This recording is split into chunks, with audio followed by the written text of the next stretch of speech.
નમસ્કાર. તો આજે આપણે જોવાના છીએ કે 2025-26ના શૈક્ષણિક વર્ષ માટે જે ગુજરાત પોસ્ટ મેટ્રિક શિષ્યવૃત્તિ છે એની અરજી કરવાની આખી પ્રોસેસ શું છે. ચાલો એકદમ સરળ ભાષામાં સમજીએ. એક વાત સ્પષ્ટ કરી દઉં, અહીં જે પણ માહિતી છે એ બધી સીધી સરકારની જે ઓફિશિયલ ગાઈડલાઇન્સ છે એમાંથી જ લીધેલી છે. એટલે જ્યારે ડિજિટલ ગુજરાત પોર્ટલ પર અરજી કરવા બેસો ત્યારે કોઈ પણ સ્ટેપમાં ભૂલ ના થાય કે પછી કોઈ અગત્યની વિગત છૂટી ના જાય એની ખાતરી રહેશે. તો આ છે આપણો આજનો રોડમેપ. આપણે પોર્ટલ પર રજિસ્ટ્રેશનથી શરૂ કરીને ફોર્મ ભરવાની બધી વિગતો જોઈશું અને છેક ફાઇનલ સબમિશન સુધીની વાત કરીશું. ચાલો ત્યારે શરૂઆત કરીએ. સૌથી પહેલું કામ અને સૌથી અગત્યનું કામ ડિજિટલ ગુજરાત પોર્ટલ પર પોતાનું એકાઉન્ટ બનાવવું. જે વિદ્યાર્થીઓ પહેલીવાર આ પોર્ટલ પર આવ્યા છે એમના માટે પ્રોસેસ એકદમ સીધી સાધી છે. જુઓ, બસ આ 4 સ્ટેપ્સ અનુસરવાના છે અને તરત જ નવી પ્રોફાઇલ બની જશે. હવે એક સવાલ એ થાય કે જો ગયા વર્ષે શિષ્યવૃત્તિ માટે કે પછી ટેબ્લેટ જેવી કોઈ બીજી યોજના માટે આ પોર્ટલ વાપર્યું હોય તો શું કરવાનું? અહીં એક વાત ખાસ યાદ રાખવાની છે. જો પહેલાં ક્યારે પણ આ પોર્ટલ પર રજિસ્ટ્રેશન કરાવ્યું હોય તો ભૂલથી પણ નવું એકાઉન્ટ બનાવવાનું નથી. જે જૂનું લોગિન આઈડી અને પાસવર્ડ છે બસ એનો જ ઉપયોગ કરવાનો છે. પણ પાસવર્ડ ભૂલી ગયા હોય તો? સ્વાભાવિક છે, આવું તો બને, પણ ચિંતા કરવાની બિલકુલ જરૂર નથી. એનો પણ એકદમ સહેલો રસ્તો છે. કંઈ નહીં, બસ લોગિન પેજ પર જે ફોરગેટ પાસવર્ડનો ઓપ્શન દેખાય છે એનો ઉપયોગ કરવાનો. તમારા રજિસ્ટર્ડ મોબાઈલ પર એક ઓટીપી આવશે. એ નાખો એટલે તરત જ નવો પાસવર્ડ બનાવી શકાશે. બહુ સિમ્પલ છે. ચલો, લોગિન તો થઈ ગયું. હવે આગળ શું? હવે આપણે જોઈએ કે સાચું અરજીપત્રક ક્યાંથી અને કેવી રીતે શોધવાનું છે. જુઓ, અહીં 2 અલગ અલગ કેસ છે. એક છે રિન્યુઅલ અને બીજું છે નવી અરજી. જે વિદ્યાર્થીઓને ગયા વર્ષે એટલે કે 2024-25માં શિષ્યવૃત્તિ મળી હતી એમના માટે તો કામ એકદમ સહેલું છે. એમનું ફોર્મ આપમેળે જ રિન્યુઅલ મોડમાં ખુલી જશે. બસ વિગતો ચેક કરવાની અને નવા ડોક્યુમેન્ટ્સ અપલોડ કરવાના. પણ જેઓ પહેલીવાર અરજી કરી રહ્યા છે અથવા ગયા વર્ષે શિષ્યવૃત્તિ નહોતી મળી એમને રિક્વેસ્ટ ન્યૂ સર્વિસ પર જઈને નવેસરથી આખું ફોર્મ ભરવું પડશે.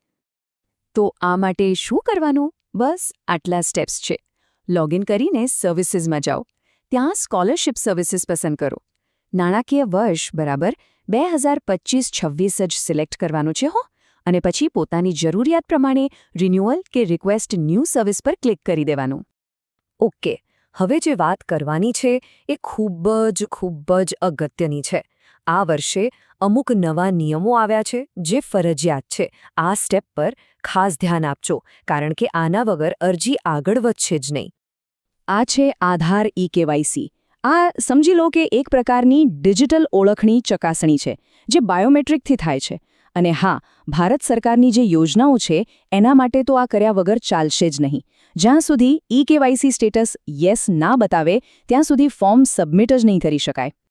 હવે સવાલ એ છે કે આ ઈ-કેવાયસી કરાવવું ક્યાં? તો એના માટે ઘણા ઓપ્શન છે. માય રેશન મોબાઈલ એપથી ઘરે બેઠા પણ કરી શકાય છે. અથવા તો નજીકની મામલતદાર કચેરીમાં જઈ શકાય, ગ્રામ પંચાયતમાં વીસીઈને મળી શકાય, અથવા તો પોતાની શાળા કે કોલેજના પ્રિન્સિપલની પણ મદદ લઈ શકાય છે. એટલે કોઈ મુશ્કેલી નહીં પડે.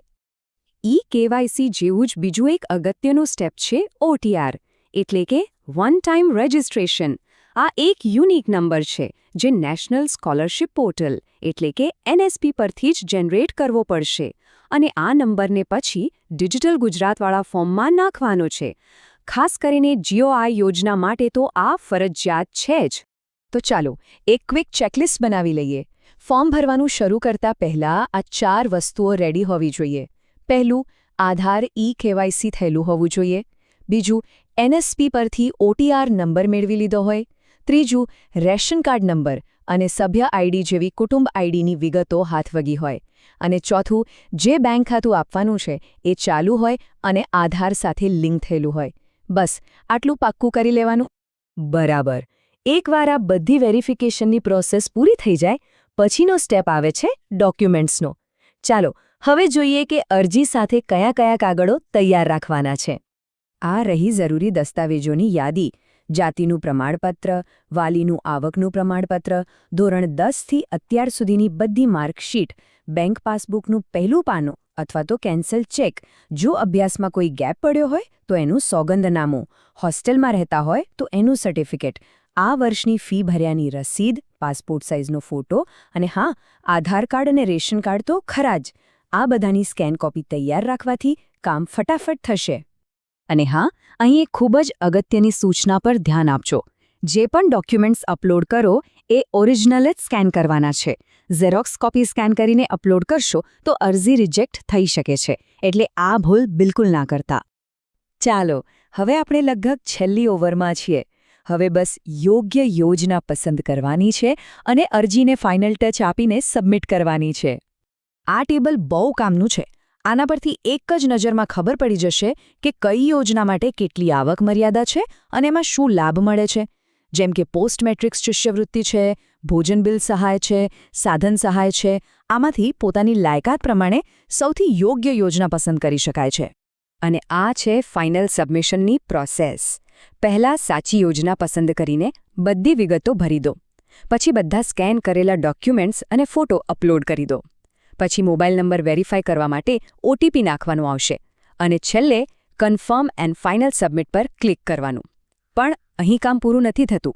સૌથી છેલ્લું અને અગત્યનું સ્ટેપ એ ફોર્મની પ્રિન્ટ કાઢીને પોતાની શાળા કે કોલેજમાં જમા કરાવવાનું છે. આ ભૂલતા નહીં. બસ જતાં આ 2 માહિતી ખાસ નોંધી લો. એક તો અરજી કરવાની છેલ્લી તારીખ છે 31 ઓગસ્ટ 2025, એટલે સમયસર કામ બતાવી દેજો.